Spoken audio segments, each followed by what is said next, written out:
bonne nouvelle pour le Sénégal, en tout cas, après les réunions effectuées au niveau de la commission de discipline de la CAF, il y a des fuites en interne au niveau de la CAF et on s'attend à peu près, on sait à peu près à quoi devrait s'attendre le Sénégal en ce qui concerne les sanctions qui devraient tomber après les incidents constatés au niveau de après la finale, en tout cas lors de la finale de la CAN 2025. Et donc, d'après les sources sûres, il y a en tout cas des sources qui sont fiables la plupart du temps, des sources qui sont fiables la plupart du temps, mais ce sont des informations qui ne sont pas encore officielles. Il faut les prendre avec pincette. Le Sénégal, en tout cas, Papiao ne devrait pas s'inquiéter. Papiao devrait conduire la sélection jusqu'à la Coupe du Monde 2026, mais la suspension de la CAF devrait être de 6 à 12 matchs pour Papiao, des sanctions qui seront applicables aux matchs qui se joueront sur le continent africain, je parle des éliminatoires de la CAN 2027 et peut-être, en tout cas, ça devrait également aller au niveau de la CAN 2027.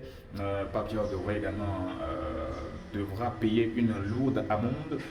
En ce qui concerne les joueurs, Edouard Mendy et autres qui ont été auditionnés, il ne devrait pas y avoir de sanctions pour les joueurs parce que voilà. Voilà, donc je continue, je dis les joueurs ne devraient pas être sanctionnés ni d'amende pour les joueurs qui se sont défendus, à moins que la CAF corse les choses ces dernières heures, mais globalement, Edouard Mendy et autres Gana Gueye devraient bel et bien jouer les autres matchs de la sélection sénégalaise. L'autre sanction, ce sera pour la FSF, la Fédération sénégalaise de football, qui devra payer une lourde amende, plusieurs centaines, plusieurs milliers de dollars, je voulais dire. On parle de 300 000 dollars, de 300 à 800 000 dollars, ce sera en tout cas beaucoup, c'est beaucoup.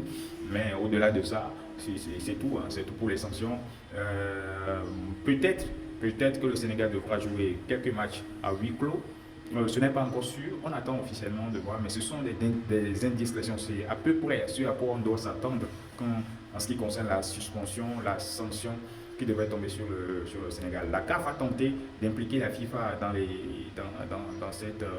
dans ce processus-là, en souhaitant que le Sénégal soit suspendu ou bien Papier soit suspendu pour les matchs de la Coupe du Monde, mais la FIFA a été claire, ce qui s'est passé sur le continent africain reste sur le continent africain, la FIFA n'a absolument rien à faire dans cette affaire, c'est à la CAF de sanctionner, c'est à la CAF de frapper, et puisque la CAF ne gère que l'Afrique, la Coupe du Monde n'est plus dans ces dérogations, la FIFA ne peut pas suspendre Papia ou les joueurs pour la Coupe du Monde. Donc le Sénégal sera bel et bien à la Coupe du Monde et ça va péter.